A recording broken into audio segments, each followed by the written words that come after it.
How to create a new Facebook page with all the complete settings. Hi guys, in this video I will show you a step-by-step guide how you can create a brand new Facebook page with the full important settings.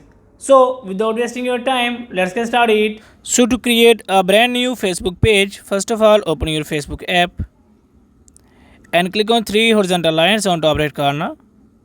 Scroll down and here click on setting and privacy. And here you can see, click on see more button and here you can see pages, click on it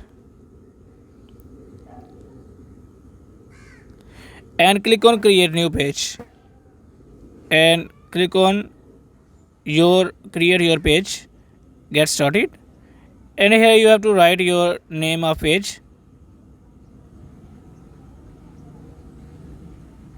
After that click on next and here you can search your category for your page.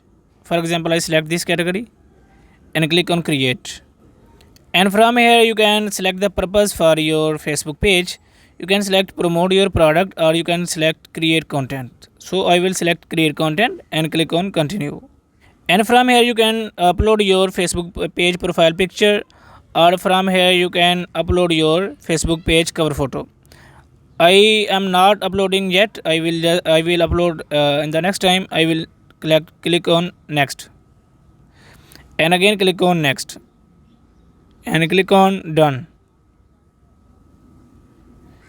So guys, you can see we have successfully created our brand new Facebook page. So guys, in this way you can create your new Facebook page very easily. If this video is helpful for you, please like the video and subscribe to our channel. Thanks for watching.